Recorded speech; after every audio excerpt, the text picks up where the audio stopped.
सवर्ण कर्णघूर्णद्विरेफा वाजिकरित कपूरोद्दान धामाभिरामम्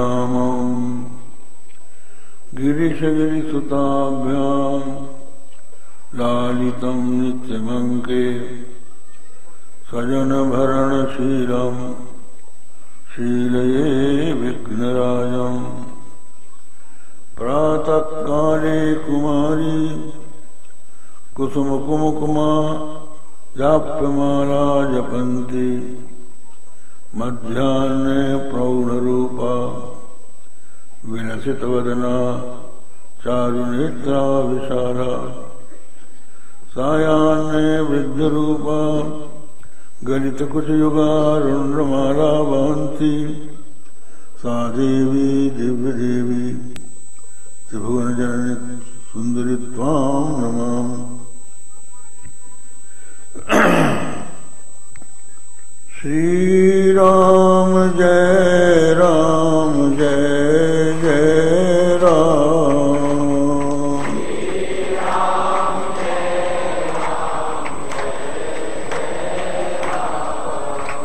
श्री राम जय जय राम।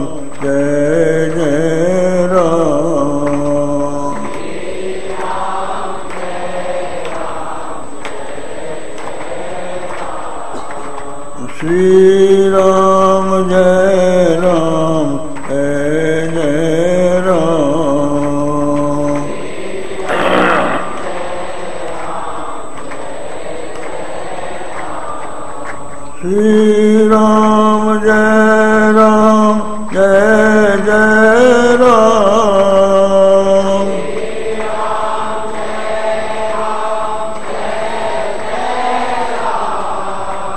श्री राम जय जय राम। श्री राम जय जय राम।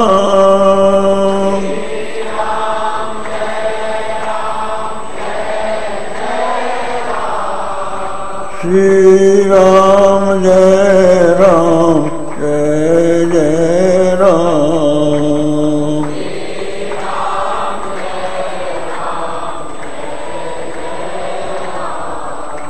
श्री राम जय जय राम।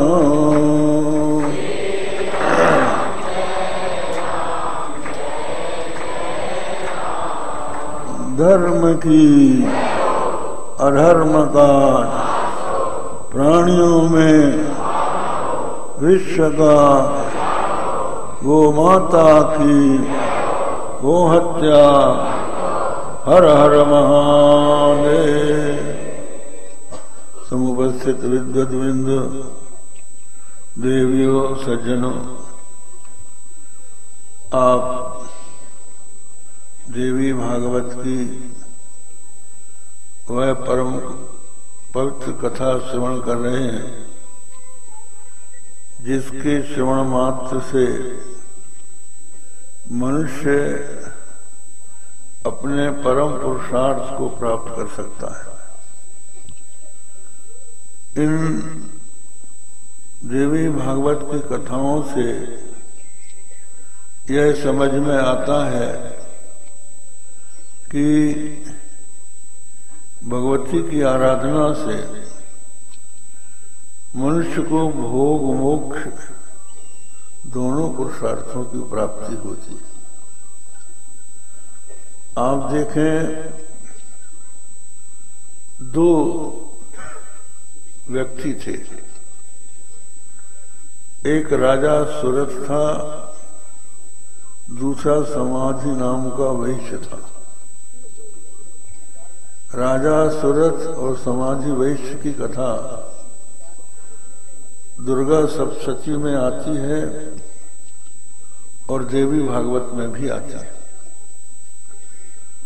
तो राजा सुरथ क्या हुआ, एक बार कोला विध्वंसी शत्रुओं से राजा सुरथ का संग्राम हो गया। कोला विध्वंसी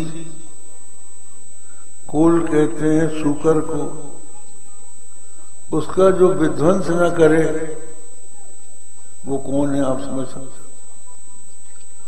मृक्षों से संग्राम हुआ और संयोग की बात है कि वे विजयी हो गए, राजा सूरत पराजित हो गया। किसी प्रकार उनको कर देकर उन्होंने अपना राज्य बचाया, तो राजा को निर्बल समझ के जो मंत्री थे वो उनकी उपेक्षा करने लगे। वे समझ गए कि राजा में शक्ति तो है नहीं, आज्ञा का उल्लंघन करने लगे और उन्होंने इस प्रकार का षड्यंत्र प्रारंभ किया कि राजा को हटाकर हम स्वयं राजा हो जाए। तो ये एक परिस्थिति आ गई। आज भी ऐसी परिस्थिति है। आपने सुना कर्नाटक राज्य की जो सरकार है वो वहां के जितने धर्मस्थान हैं उनको अपने कब्जे में, अपने अधिकार में लेना चाहते हैं। आप सोचिए, उन स्थानों में जगद्गुरु शंकराचार्य बैठे हैं, मध्य संप्रदाय के आचार्य बैठे हैं, रामानुज संप्रदाय के आचार्य बैठे हैं।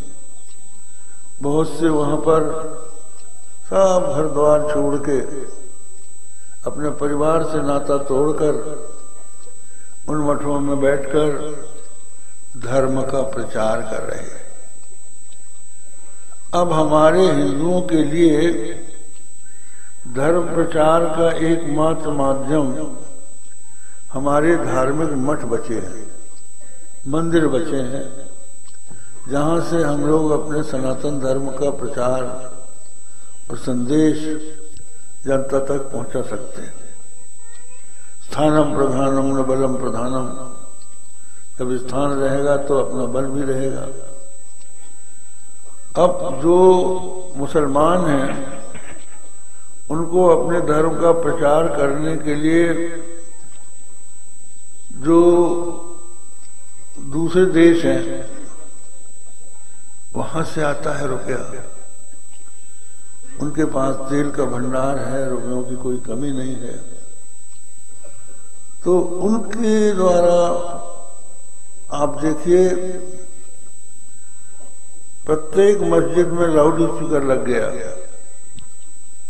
जो घर में फकीर आते थे हम लोग यहाँ भिक्षा लेने, आज उनके बंगले बन गए। वो धर्म का अपना प्रचार कर रहे हैं।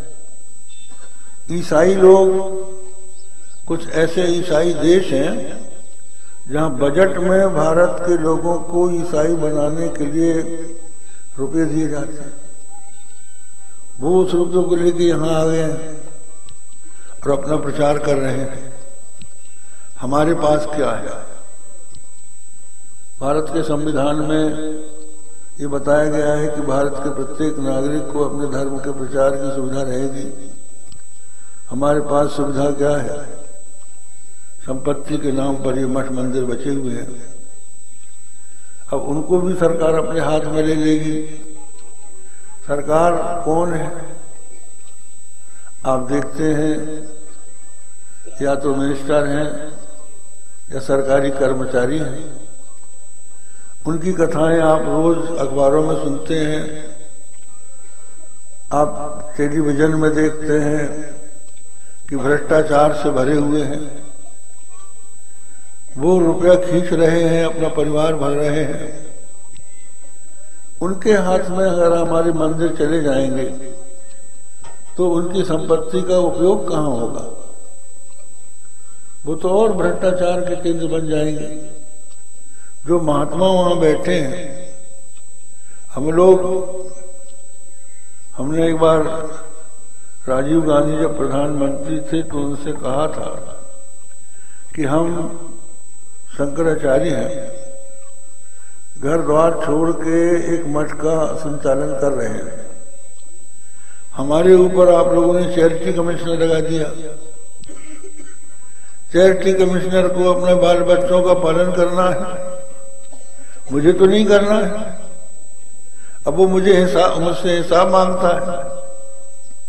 तुमने कितने महात्माओं को भोजन कराया, उनका बिल बाउचर लाओ, कितनी सब्जी खरीदी, कितना दाल खरीदी, कितना आटा खरीदा, कितना घी खरीदा, सबका बिल बाउचर दो, लिखो, हम देखेंगे। और यहां तक कर दिया था अभी गुजरात की सरकार ने कि जो भी महंत ठीक से हिसाब नहीं दे सकेगा उसको चैरिटी कमीशन निकाल सकता है, और जो भी चैरिटी कमिश्नर का ऑफिस का खर्च है वो मठ मंदिरों को देना पड़ेगा, और जो मठ मंदिर नहीं देगा उसके ऊपर वो चैरिटी कमिश्नर टैक्स जुर्माना कर सकेगा, सजा दे सकेगा, जेल भेजेगा। हमको जब पता लगा तो हमने गुजरात में घोर विरोध किया। उस समय ये जो मुख्यमंत्री, जो वहां के मुख्यमंत्री हैं मोदी, उनको हमने कहा कि भाई ये क्या कर रहे हो। तो जब हमने इसका घोर विरोध किया, जनता हमारे साथ हो गई। परिणाम ये हुआ कि मोदी को फिर से विधानसभा बुलाकर एक दिन में उस विधेयक को रद्द करना पड़ा। तो हम लोगों को ये आशंका है कि ये वहां पर करेंगे कर्नाटक में, और कर्नाटक में करने के बाद फिर मध्य प्रदेश में भी आ जाएंगे, उत्तर प्रदेश में भी आ जाएंगे, वहां का उदाहरण ले लेंगे। इसलिए पहले से भगवती से प्रार्थना करनी चाहिए कि इनको सद्बुद्धि दो। धर्म की रक्षा के लिए अब एकमात्र साधन यही बचे। तो कहने का अभिप्राय यह है कि जब शासक कमजोर हो जाता है और उसको वोट बैंक की जरूरत पड़ती है, तो वो ऐसे विधेयक लाता है, ऐसे कानून बनाता है जिससे कि जनता को भले ही कष्ट हो, जो वोट देने वाले हैं उनकी इच्छा पूरी हो। तो यही बात उस समय हुई। कोला विध्वंसियों से राजा सुरथ पराजित हो गया, मंत्री उपेक्षा करने लगे, और ये संभावना हो गई कि एक दिन राजा सुरथ को मार के वो राजा हड़प लेंगे। तो राजा सुरथ वहां से भागकर जंगल में चला गया। इधर एक वैश्य था, समाधि उसका नाम था, करोड़पति था। तो वो करोड़पति वैश्य खूब धनी था, लेकिन उसके बेटे पोते सोचने लगे कि कब पिताजी मरे और हम उनका धन हड़पें। बड़ी मुश्किल होती है, धन ऐसी चीज है। तो जब देखा कि हमारे परिवार के लोग और उनकी स्त्री भी बेटों के पक्ष में हो गई, उन्होंने देखा कि अब हमारा परिवार में कोई नहीं है, तो वो घर से निकल के जंगल में चला गया। दोनों आपस में मिले, सुमेधा ऋषि के आश्रम में गए और वहां जाकर उन्होंने अपना दुख सुनाया। राजा सुरथ ने कहा कि महाराज, राज्य से हम च्युत हो गए हैं, आ गए हैं, लेकिन अभी भी हमको राज्य की याद आ रही है। हमने जो कोष इकट्ठा किया था अब वो खर्च हो जाएगा, और एक हमारा हाथी था जिससे सदा मद निकलता था, अब उसको भोजन मिलता होगा कि नहीं मिलता होगा, इसकी चिंता हमको सदा रही है। समाधि वैश्य बोला कि हमको घर वालों ने निकाल दिया, लेकिन हमको अभी भी उनकी याद आ रही है। कहीं हमारे बेटे ऐसा न करें कि हमारा सारा कराया हुआ इकट्ठा किए हुए धन खर्च हो जाए, फिर दरिद्रता आ जाए, क्या होगा हमारे बिना। तो ये सोचकर हमारे मन में भी चिंता हो रही है, कारण क्या है। तो राजा सुरथ और समाधि वैश्य को सुमेधा ऋषि ने बताया कि देखो, ये जो तुम्हारे मन में भावना आ रही है, मोह हो रहा है, ये भगवान की माया है। ज्ञानी नाम अपचेतांसी देवी भगवती ही सा बरादा कृष्ण मोहाय महामाया प्रयच्छति। बड़े बड़े ज्ञानी, उनके भी चित्त को महामाया मोह में जबरदस्ती डाल देती है। माया ऐसी प्रबल होती है कि अच्छे अच्छे समझदार लोग भी मोहित हो जाते हैं। कहते हैं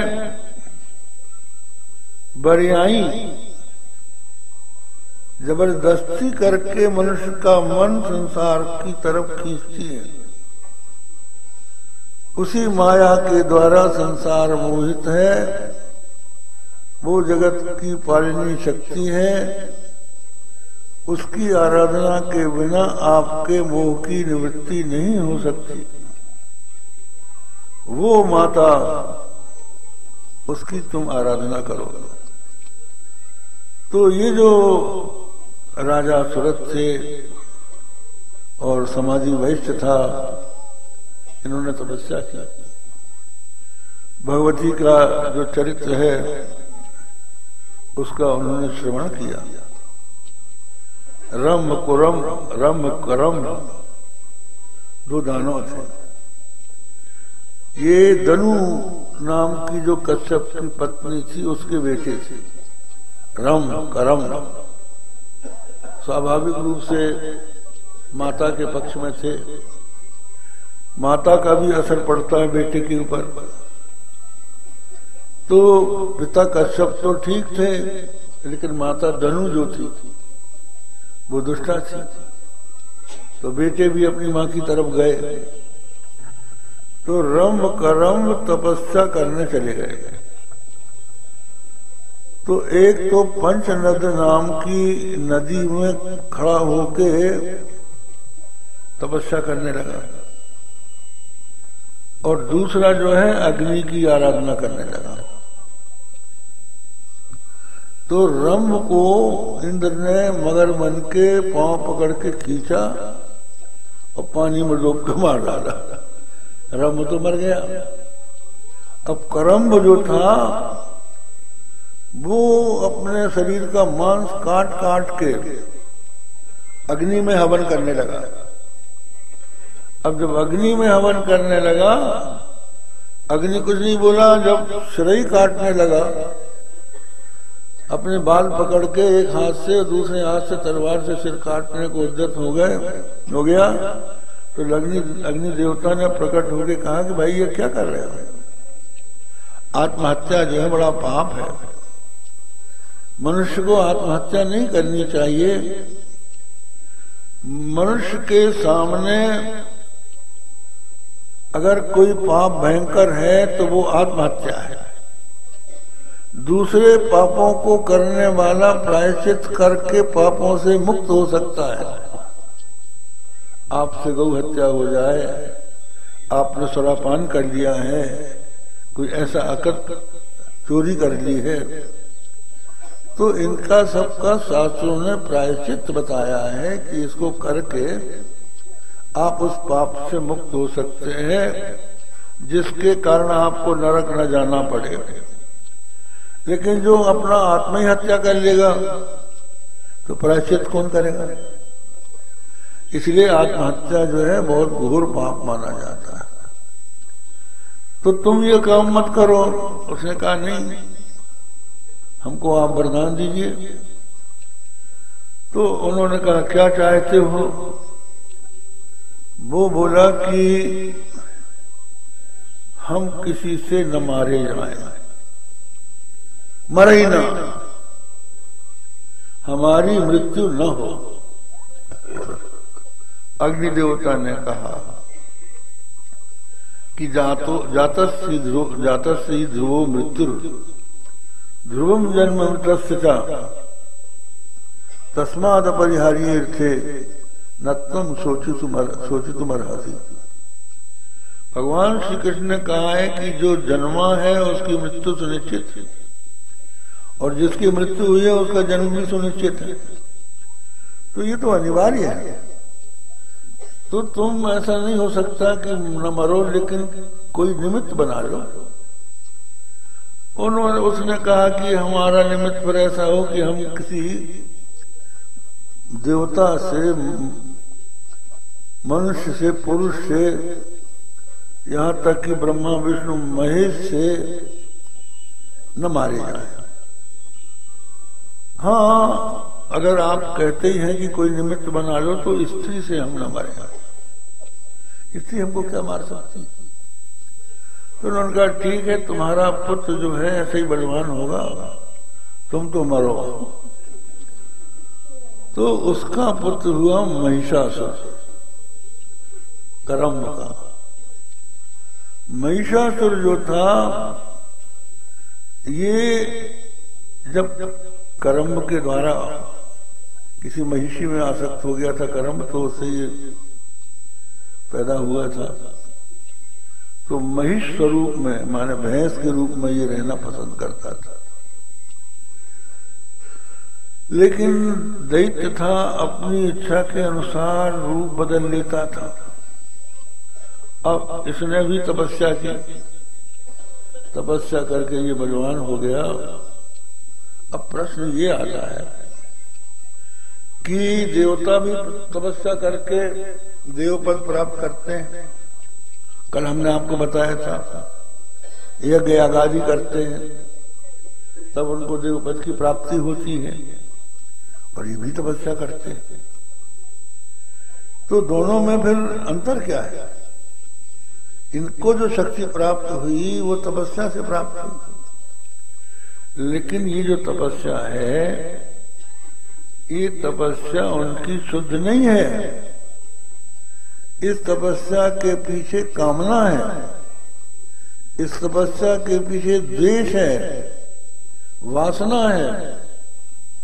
जबकि तपस्या को इन वासनाओं से मुक्त होने के लिए किया जाना चाहिए। हमारे वेदों में आता है, तमेतम ब्राह्मणाम विदिशन्ति यज्ञेन दानेन तपसा नाशकेन। इस परमात्मा को ब्राह्मण जो है अन्य वर्णों के उपलक्षण है, यज्ञ दान और तप से, और तप के का विशेषण दिया अनाशकेन, ऐसे तप से जिससे अपना शरीर का नाश न हो, परमात्मा को प्राप्त किया जा सकता है। यज्ञ दान तप से यदि मनुष्य यज्ञदान का तप करता है स्वर्ग की कामना से, तो स्वर्ग की प्राप्ति होती है। और यदि परमात्मा को प्राप्त करना चाहता है और निष्काम भाव से करता है, तो चित्त शुद्धि के द्वारा उसको परमात्मा के स्वरूप का साक्षात्कार हो जाता है। तो प्रश्न ये है कि ये जो तपस्या इनकी है, ये तपस्या कैसी है? ये तमोगुणी तपस्या है, सात्विक तपस्या नहीं है। कर्षयंत शरीरस्थम भूतम भूतग्रामम अचेतसः माम चैवांत शरीरस्थम तान विद्यासुर निश्चयान। तमोगुणी तपस्या वो है जो शरीर को कष्ट देकर की जाती है, जो शरीर के भीतर मैं बैठा हूं, मुझे भी जिससे कष्ट होता है, ऐसी तपस्या तामसी तपस्या है। शरीर को कष्ट देना आवश्यक नहीं है, और फिर शरीर को भी कष्ट दें तो किसी अच्छी भावना से दें।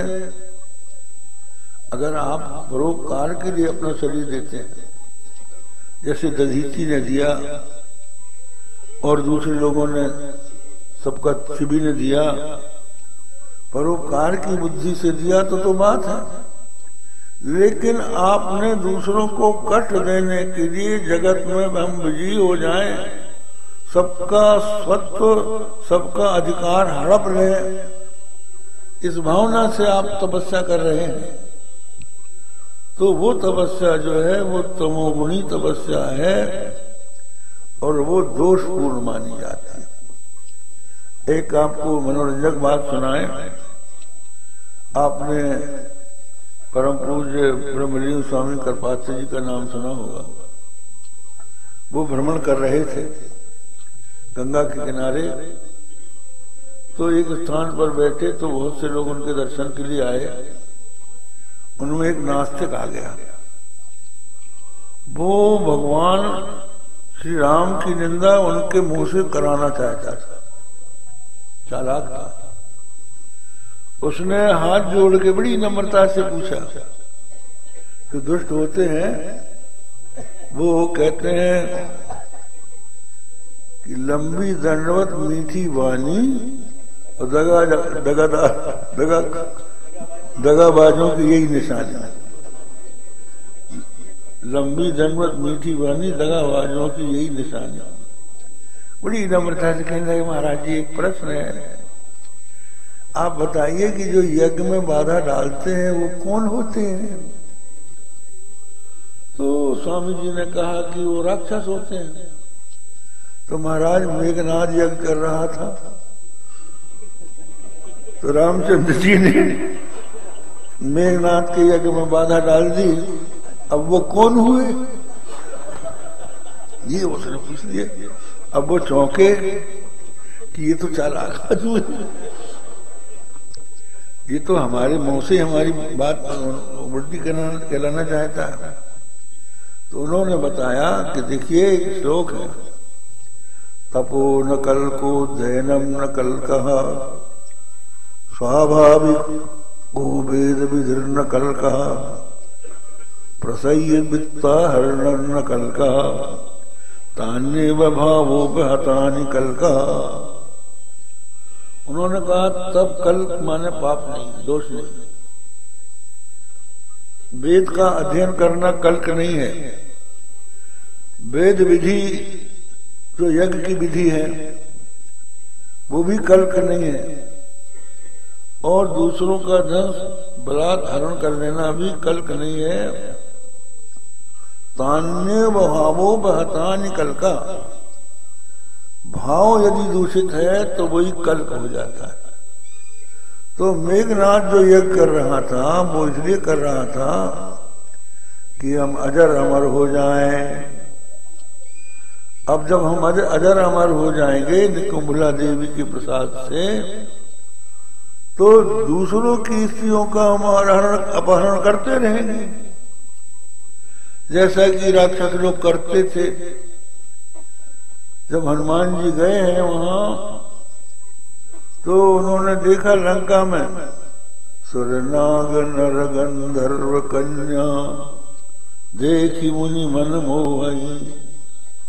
देवताओं की कन्या, नागों की कन्या, नरों की कन्या, जो भी सुंदरी स्त्री दिखाई पड़ती थी, ये लोग उसको पकड़ के लंका में ले आते थे। लंका में कोई 100 योजन समुद्र पार करके जाए तो वहां राक्षसों से घिरी हुई है, कैसे अपनी बेटी को वहां से उद्धार करके ला सकता है? तो इस तरह से ये दूसरों की स्त्रियों का अपहरण करना, यज्ञ करता हो जहां कहीं वहां राक्षस बन के पहुंच जाना। रावण ने अपने अनुचरों से कहा था कि द्विज भोजन मुख मक होम सराधा, जहां जहां जाई करो तुम बाधा। जहां ब्राह्मणों का भोजन होता हो, होम होता हो, श्राद्ध होती हो, तुम वहां पर पहुंचो और बाधा डाल दो। तो यही काम ये लोग करते थे। मारीच और सुबाहु ऋषि मुनियों के यज्ञ में बाधा कैसे डालते थे? पहले तो वो बाहर रहते थे, लेकिन अगर उनके मंत्र में कोई त्रुटि हुई, विधि विधान में कोई न्यूनता आई, तो हावी हो जाते थे। विद्वांसो ब्रह्म राक्षसा छिद्रम विमृगयन्ति थे, विद्वांसो ब्रह्म राक्षसा। तो वो लोग क्या करते थे कि हड्डी रक्त मांस यज्ञ कुंड में डालने लगते थे। तो इस तरह से काम ये लोग करते रहे और इनकी मृत्यु न हो, इसके लिए ये यज्ञ कर रहे थे। अगर ये यज्ञ पूरा हो जाता तो अन्याय का अंत न होता, इसलिए भगवान ने उसके यज्ञ में बाधा डाल दी। बोले उचित किया कि नहीं किया? कहाँ किया? तो राक्षस कौन हुआ? बोले तुम पूछने वाले राक्षस हो, निकालो इसको कान पकड़ कर। तो कहने का अभिप्राय यह है कि तप जो है, इनके तप का उद्देश्य दूषित था। हिरण्यकशिपु ने तप किया, अपने को अजर अमर बनाकर सब कुछ, सबका अधिकार छीनकर केवल अपना सुंदर सुख भोगने के लिए उसने तपस्या की। तो इतनी लंबी तपस्या करने के पीछे भी दूषित भावना रही, वो कल्प हो गई। इसी तरह रावण ने तपस्या की। रावण ने तपस्या करके जब ब्रह्मा जी ने कहा वरदान मांगो, तो उसने यही वरदान मांगा, हम काहू के मरई न मारे। तो कहा भाई खुद तो मानो। का मानुज वानर मनुज वार दो वारे, वानर और मनुष्यों को छोड़ के हम किसी के मारे न मरे। उन्होंने सोचा वानर और मनुष्य तो हमारे आहार है, ये हमको क्या मारे। तो इस तरह का ये जो तपस्या करने वाले हैं, इनकी तपस्या सात्विक तपस्या नहीं है। सात्विक तपस्या क्या है? मन प्रसाद सौम्यत्वम मौनमात्म में निग्रह भावसन शुद्धि रित्ते तपो मानस मुच्यते। मन को सदा शुद्ध रखना, मौन माने निसंकल्प रहना, और अपने अंतःकरण को, इंद्रियों को वश में करना, प्राणायाम के द्वारा प्राणों का निग्रह करना, मन के भावों को शुद्ध रखना, ये मानस तप है, ये सात्विक तप है, जिसमें फल की आकांक्षा कुछ भी नहीं हो। जो अपने हृदय को शुद्ध करने के लिए किया जाए, वह तप होता है। तो इस तरह के जो राक्षस और दैत्य दानव थे, वो संसार को कष्ट देने के लिए तपस्या करते थे, और अपनी तपस्या से जिसकी आराधना करते थे उसको विवश कर लेते थे तपस्या करने के लिए, वरदान देने के लिए। इस तरह से हिरण्य, ये जो महिषासुर है, उसने बलवान होकर सबको ललकारा, देवताओं को स्वर्ग से निकालकर स्वयं वहां पर बैठने के लिए दैत्यों की सेना एक लेकर पहुंच गया। तो देवताओं ने उसका सामना किया, यहां तक कि ब्रह्मा विष्णु रुद्र सब आ गए। सबने मिलकर महिषासुर को हराना चाहा, लेकिन वो किसी से नहीं हारा, वरदान था। अंत तो गत्वा सब बैठे, इकट्ठे हुए और सोचने लगे कि अब क्या किया जाए।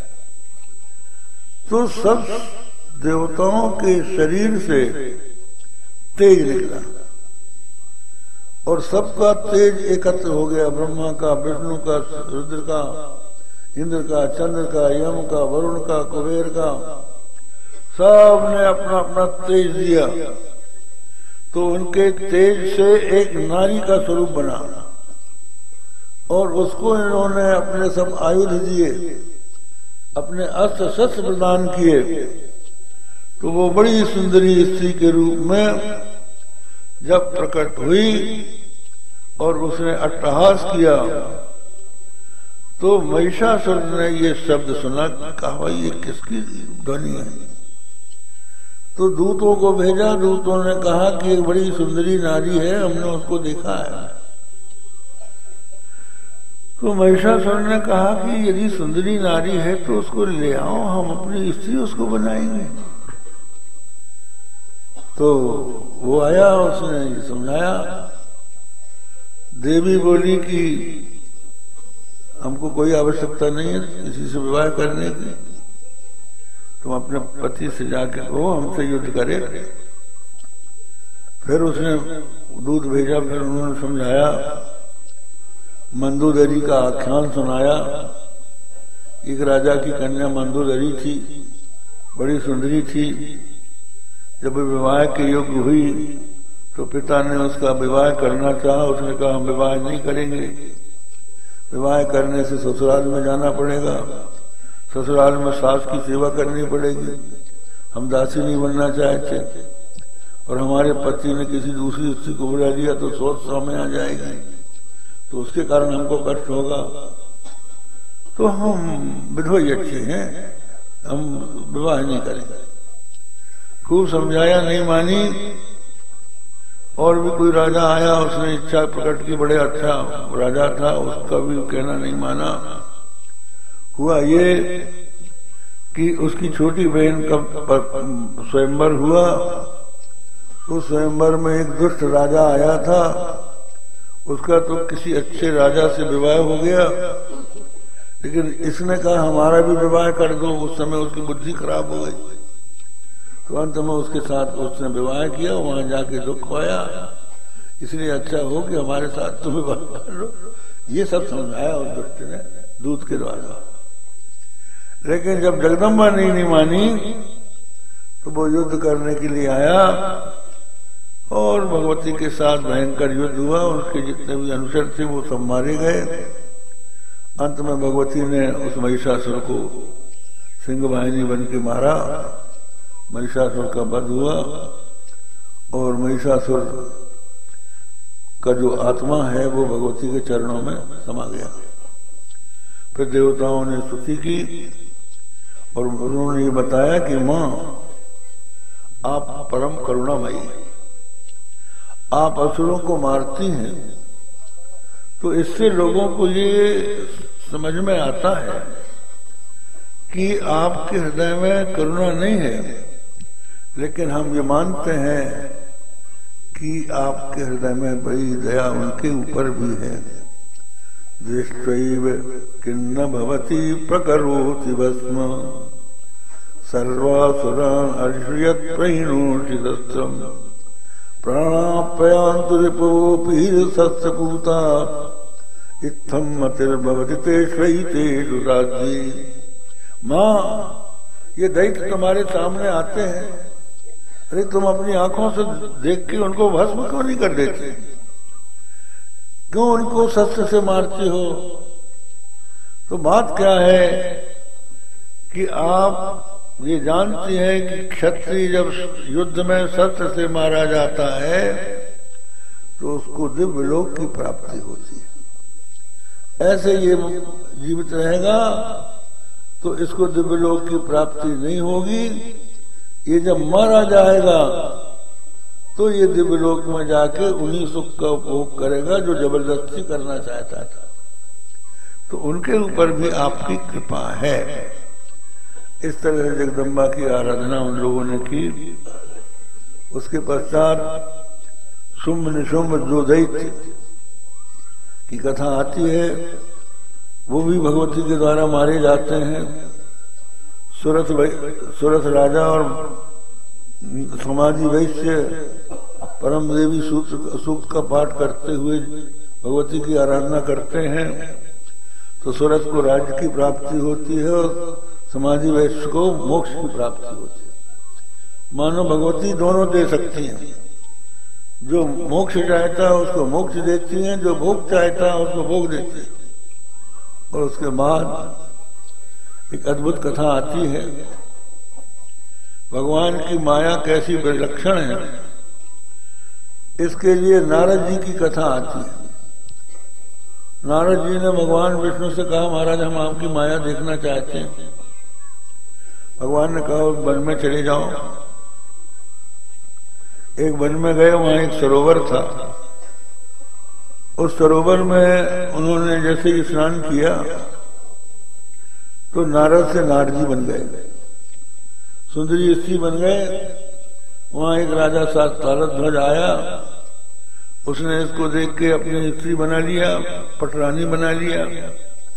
उससे कई संतानें उत्पन्न हुई, रानी बन गई, बढ़िया कपड़े पहने और चाबी का गुच्छा अपने बगल में लटकाए, मुंह में पान लिए, दासियों से सेवा कराने लगी। कई बाल बच्चे पैदा हो गए, बड़े आनंद में रह रही थी नारजी। इतने में किसी दूसरे राजा ने उस राजा के ऊपर आक्रमण कर दिया। उसमें वो राजा और उसके पुत्र सब के सब मारे गए। अंत में ये बहुत ज्यादा विरह उसे व्याकुल हुई, रोने लगी, सती होने को तैयार हुई। तो भगवान विष्णु ने इसको समझाया कि तुम नारद हो, कहां तुम बड़े हो। यही कथा दूसरे स्थानों पर भी आती है कि एक बार नारद जी ने भगवान श्री कृष्ण से कहा, भगवान से पूछा आपकी माया हम देखना चाहते हैं। उन्होंने कहा चलो। तो भगवान जंगल में ले गए और रथ में बैठ के बोले नारद जी हमको प्यास लगी है, जरा पानी लाओ। तो पानी लेने गए और एक सरोवर में अपना इन्होंने जैसी सिर झुकाया, गिर पड़े तो ये नारी बन गए। नारी बन गए तो फिर किसी राजा के यहाँ जाके रानी बने और उसके बाद फिर इनकी संतान हुई। फिर जब वो मारा गया तो मरने के लिए दूसरे सरोवर में कूद पड़े। तो वो ऐसा सरोवर था कि नारी से नर हो जाए। तो ये नर हो गए और भगवान ने उनको पानी लेने के लिए भेजा था। तो इनको याद आई कि हम तो पानी लेने के लिए आए थे। तो झट कमंडलों में पानी भर के भगवान के यहाँ गए। तो भगवान ने कहा नारद जी बहुत जल्दी आ गए। उन्होंने कहा अरे महाराज जल्दी कहते हमारे तो 12 बच्चे हो गए।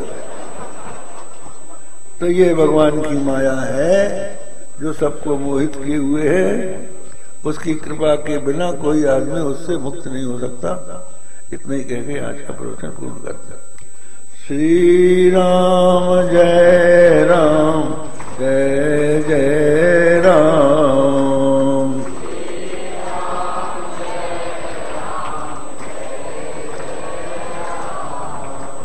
श्री राम जय राम जय जय राम।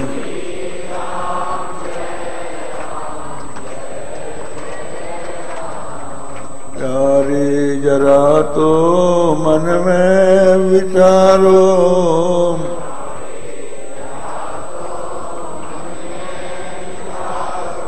क्या साथ लाए अरुले चलोगे।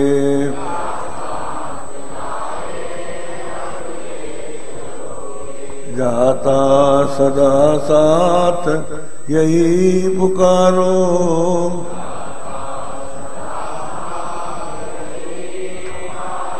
गोविंद दामोदर माधवेति।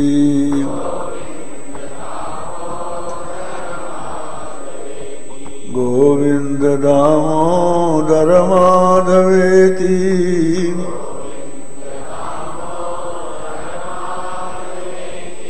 हे कृष्ण हे यादव हे सखेति।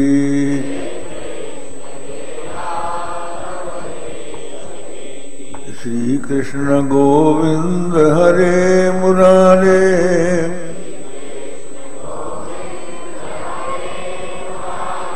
हे नाथ नारायण वासुदेव।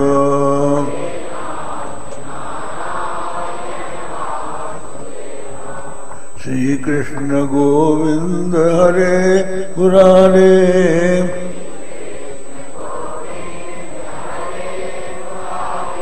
हे नाथ नारायण वासुदेव।